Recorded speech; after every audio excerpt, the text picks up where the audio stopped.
2024년 소상공인시장공단의 대출 중 지금까지는 대리대출만 나왔습니다. 한마디로 보증재단에서 이미 보증 승인이 난 업체들에게 금리만 낮춰주는 대출이었죠. 그래서 정말 대출 금리가 아니라 대출 자체를 원하신 분들은 아예 대출을 받을 길이 없었습니다. 그런데 오늘이 14일 아침인데 바로 13일 늦게서야 밤 늦게서야 1월 15일인 내일부터 진행할 직접 대출의 세부 공문이 나왔습니다. 정말 거의 하루 전에서야 나온 거죠. 그래서 저도 일단 보자마자 빠르게 알려드리는 게 우선일 듯하여 전체 내용 중 보시는 대표님들에게 가장 많이 해당이 될 만한 요점 위주로 올립니다. 자세한 내용은 소상공인 정책자금 사이트에 있으니 제 이야기를 듣고 특정 자금에 해당이 될 만한 분들은 한 번 더 해당 자금에 대한 신청 안내 자료를 보시기 바랍니다. 오늘은 일단 직접 대출로 나온 자금의 종류와 특성, 그래서 어떤 분들이 신청 가능한지 알아보는 방법들을 간략히 알려드릴게요. 그리고 마지막으로 전반적으로 알아둬야 할 내용까지 정리해 드릴게요. 일단 크게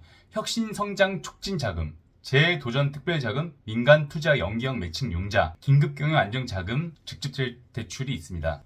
첫 번째로 혁신성장 촉진 자금부터 말씀드리겠습니다. 혁신성장 촉진 자금은 작년에 있던 스마트 자금 성격까지 포함된 자금입니다. 온라인 쇼핑몰에 매출을 입증할 수 있는 곳, 키오스크가 있는 곳, 자동 세차기, 아이스크림 제조, 초밥 제조 등 어떤 식으로든 자동으로 할 수 있는 장비가 있는 곳들은 작년 스마트 자금과 동일하게 신청이 가능합니다. 여기 더불어서 최근 2년 연속 매출액이 직전 연도 대비 10% 이상, 그러니까 10% 이상 증가한 분들도 가능하니 2, 3년 사이에 사업이 성장하고 계시는 분들은 꼭 한번 해보시죠. 그 외에 최근 1년 이내에 직간접 수출 실적이 직전 연도 연간 매출액의 10% 이상인 분들도 가능합니다. 이렇게 셋 중 하나에만 해당돼도 신청이 가능하니 꼭 신청해 보시고, 제가 보기에는 혁신성장 촉진 자금에 가장 많은 대상자 분들이 있고, 그러면서 항상 월별 소진이 가장 빠를 자금으로 보입니다. 둘째로 재도전 특별 자금입니다. 크게 재창업 유형과 채무 조정 유형 두 가지로 나누어집니다.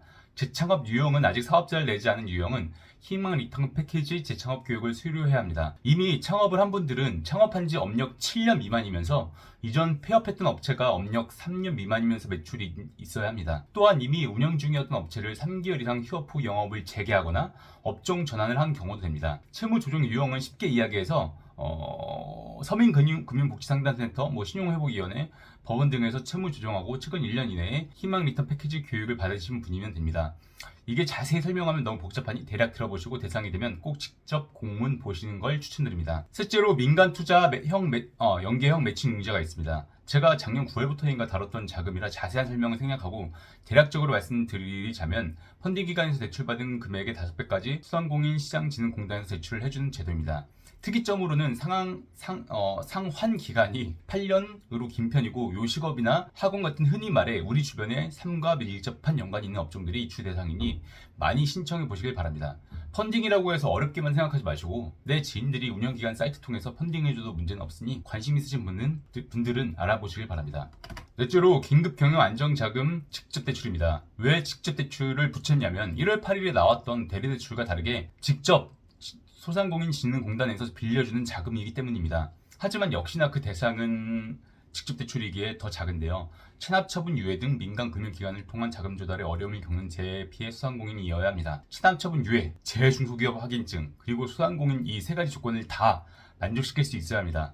여하튼 금리도 거의 가장 저렴한 2% 고정금리이니 만약 대상이 되시는 분들이 있다면 무조건 해야 하는 자금이라고 생각하지만 보시는 분들 중 대상이 될 분들이 많지 않으실 듯하여 짧게 마치겠습니다. 이제 마지막으로 이런 자금들을 신청하실 분들이 공통적으로 아셔야 할 내용입니다.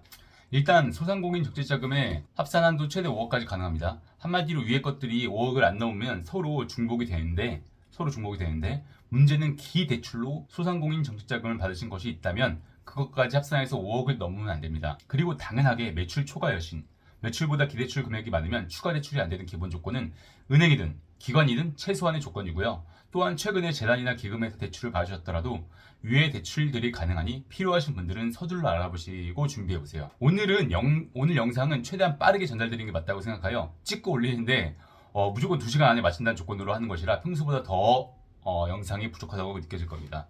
그래도 자금은 타이밍이니 보시고 도움될 분이 꼭 있으면 좋겠네요. 이상으로 해결사 주팀장이었습니다.